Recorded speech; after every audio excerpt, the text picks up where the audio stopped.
안녕하세요. 당신의 통증 닥터 정형외과 전문의 장병근입니다. 무릎 안쪽이 아프면 관절염이라고 생각하시는 분들, 실제로는 뼈가 아니라 힘줄 때문인 경우가 훨씬 많습니다. 이 차이를 모르고 엉뚱한 곳만 주무르다 오히려 더 예민해지는 분들이 진료실에 꽤 많습니다. 오늘은 관절염 통증과 거위발 통증을 집에서 구분하는 법, 3분 안에 끝내는 정확한 마사지 포인트 3곳, 악화시키는 실수까지 짚어드리겠습니다. 진료실에 오시는 어르신들 보면요, 열에 7, 8분은 손이 무릎 안쪽으로 먼저 가요. 원장님, 전체가 아니라 딱 안쪽 뼈끼리 부딪히는 것처럼 시큰거려요. 이 표현이 정말 흔합니다. 특히 평지 걸을 때는 참고 걷는데, 계단 내려갈 때, 바닥에 앉았다 일어날 때, 차에서 내릴 때, 이런 순간에 악 소리가 난다고 하시죠. 왜냐하면 무릎은 구부렸다 펴는 움직임 자체도 부담이지만 그 순간에 하중이 한쪽으로 몰리면 통증이 확 몰려옵니다. 그럼 왜 하필 안쪽이냐? 가장 흔한 이유는 구조적으로 체중이 무릎 안쪽으로 쏠리는 분들이 많기 때문입니다. 나이가 들수록 다리가 O자처럼 휘는 분들이 늘고, 한국은 좌식 생활이 많아서 고관절, 발목이 굳고 걸음걸이가 무너지는 경우가 상당히 많아요. 그러면 자동차 타이어가 한쪽만 닳듯이 무릎 연골도 안쪽이 먼저 닳고 뼈 간격이 좁아지면서 통증이 시작되거든요. 실제 사례로 70대 어머님 한 분이 시장만 다녀오시면 밤에 안쪽이 화끈거려 가지고 잠을 못 자요 하셨는데, 엑스레이를 찍어 보니까 안쪽 관절 간격이 많이 좁아져 있었어요. 그런데 여기서 중요한 포인트가 하나 있습니다. 뼈만의 문제가 아니라는 거거든요. 관절염이 있든 없든 안쪽이 과하게 쏠리면 그 주변의 힘줄과 조맥량이 같이 예민해지면서 통증이 더 크게 느껴질 수도 있거든요. 그래서 저는 진료를 시작할 때 뼈가 아프신지 힘줄이 아프신지를 먼저 구분을 합니다. 치료 방향이 완전히 달라지거든요. 네, 맞습니다. 무릎 안쪽이 아프다고 다 같은 병이 아니죠. 크게 나누면 대표적으로 두 가지가 있습니다. 뼈와 뼈 사이에서 완충작용을 하는 관절 연골이 닳아서 생기는 관절염 통증, 뼈에서 구부리는 역할을 하는 3개의 근육이 모여서 만들어지는 거위발 모양의 거위발 근육 통증.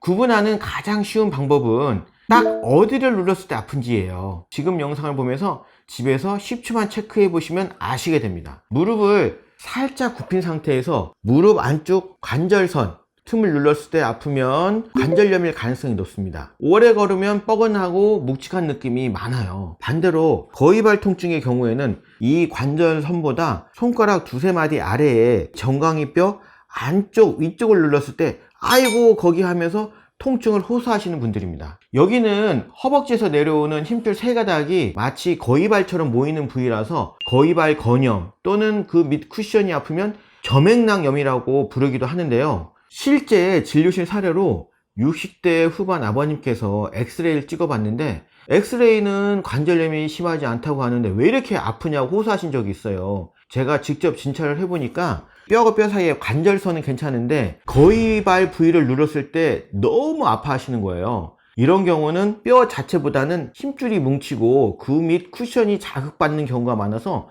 오늘 제가 말씀드릴 마사지와 이완이 꽤 도움이 많이 됩니다. 자, 이게 오늘 말씀드릴 핵심인데요. 통증이 있는 뼈 자체를 문지르는 게 아니라 통증에 영향을 주는 주변 근육의 길을 이완시키는 방법입니다. 포인트는 3곳, 총 3분입니다. 여기서 욕심내서 10분, 20분 세게 하면 오히려 자극이 될 수 있어요.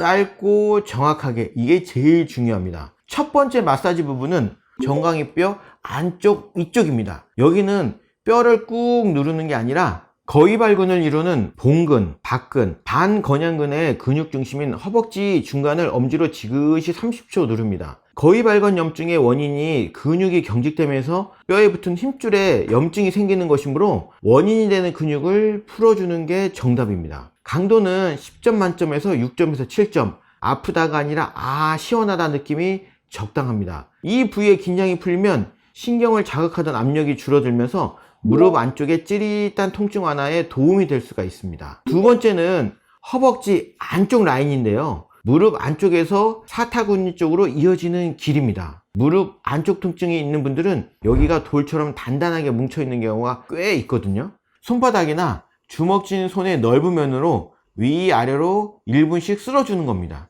여긴 한 점을 찌르듯 누르기보다는 라인을 풀어준다고 생각하시면 되는데요. 내전근이 이완되면 무릎 안쪽을 잡아당기는 장력이 줄어들어서 다리가 더 가볍게 느껴지는 분들이 많습니다. 세 번째는 종아리 안쪽의 위쪽, 오금 바로 아래쪽입니다. 종아리가 불룩 시작되는 지점의 안쪽이죠. 이 부위가 뭉치면 무릎 안쪽을 뒤에서 당기는 힘이 작용할 수 있는데요. 손바닥으로 꾹 눌렀다 풀었다 또는 쓸어내리듯이 1분, 이렇게 30초, 1분, 1분, 총 3분입니다. 끝나고 나서 천천히 일어나서 걸어보세요. 무릎이 조금 더 부드럽다는 느낌이 들 수가 있습니다. 단 마사지 중에 찌릿한 신경통이 다리로 뻗거나 힘이 툭 빠진 느낌이 들면 강도가 과하다는 신호니까 즉시 멈추셔야 합니다. 그 열심히 하시는 마음은 정말 좋은데요.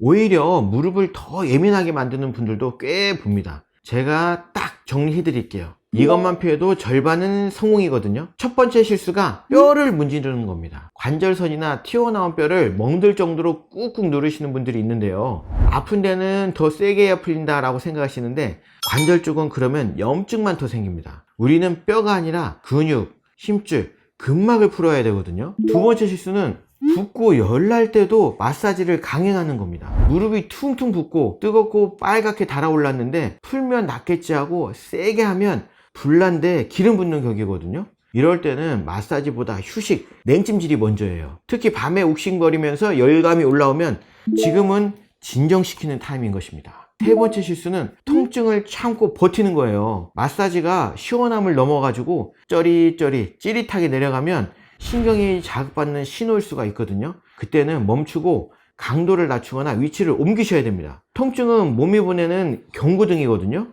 참는 게 약이 아니라 조절하는 게 약입니다.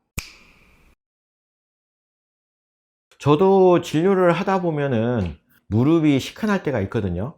그럴 때 제가 바로 적용하는 생활수칙 3가지를 현실적으로 제가 말씀을 드리겠습니다. 가장 먼저 계단, 특히 내려가는 계단을 잠깐 피하는 겁니다. 계단을 내려갈 때 무릎에는 체중의 여러 배에 달하는 하중이 걸리는데 통증이 있는 상태에서 그 하중을 계속 반복하다 보면 염증이 더 올라갈 수밖에 없거든요. 통증이 있을 때에는 엘리베이터를 적극 활용하는 것만으로도 무릎 부담이 확 줄어들게 될 수 있습니다. 그리고 걷기는 몰아서 하지 마시고 쪼개서 하는 겁니다. 무릎이 아플 때는 1시간 연속해서 걷는 것보다는 10분씩 6번 또는 20분씩 3번씩 나눠서 걷는 게 훨씬 좋습니다. 포인트는 아프면 쉬어야지가 아니라 통증이 올라오는 역치 전에 끊어서 걷는 겁니다. 세 번째는 무릎 온도를 조절한다입니다. 만성적으로 뻐근하고 굳은 느낌이라면 따뜻한 찜질로 근육을 이완시키고 혈류량을 늘려주는 것입니다. 그러나 갑자기 무리해서 붓고 욱신거리면 냉찜질로 염증 반응을 가라앉히고 풀어주는 게 맞습니다. 마사지는 통증을 완화해주는 응급 소화제에 가깝고 재발을 막는 방패는 따로 있거든요. 그 핵심이 바로 허벅지 근육, 특히 무릎을 지탱하는 앞쪽 근육을 강화시켜주는 것입니다. 우리 시니어분들은 관절에 무리를 주지 않으면서 근육을 자극하는 게 정말 중요한데요. 딱 2주, 하루 15분 정도 투자해 보시면 정말 좋겠습니다. 방법은 아주 간단하거든요. 매일 근력운동 5분에다가 걷기 운동 10분을 추가하는 겁니다. 근력운동은 의자에 앉아서 무릎 펴기가 관절 부담이 적고 효과적인데요. 의자에 바르게 앉습니다. 한쪽 다리를 천천히 펴고 발끝을 몸쪽으로 당겨서 허벅지 앞쪽에 힘이 들어가게 합니다. 여기에서 5초를 버티고 천천히 내리는 겁니다. 한쪽당 10회씩 하루에 3세트를 반복하는 겁니다. 처음에는 다리가 약간 떨릴 수 있거든요. 약해진 근육이 깨어나는 자연스러운 반응이니까 걱정하실 필요 없습니다. 중요한 거는 속도보다 정확한 자극이거든요. 걷기는 무리하지 말고 10분부터 시작하는데 통증이 생기기 전까지만 걷는 게 포인트입니다. 오늘 알려드린 3분 마사지와 같이 하시면 효과가 더욱 좋아요. 2주차부터는 버티는 시간을 7초로 늘리거나 세트 수를 조금 늘리는 식으로 점진적으로 강도를 조절해 보시는 게 좋습니다. 핵심은 단 하나, 아프지 않는 범위에서 꾸준히 하시는 겁니다.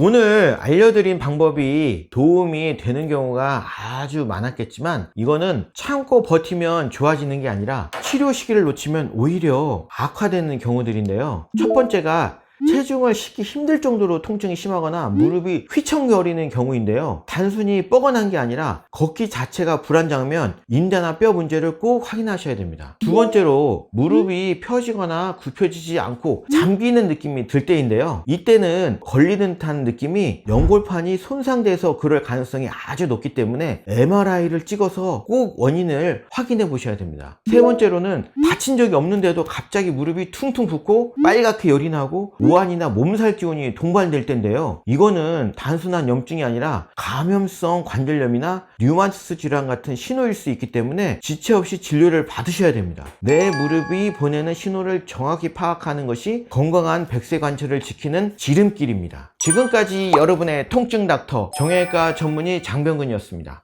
감사합니다.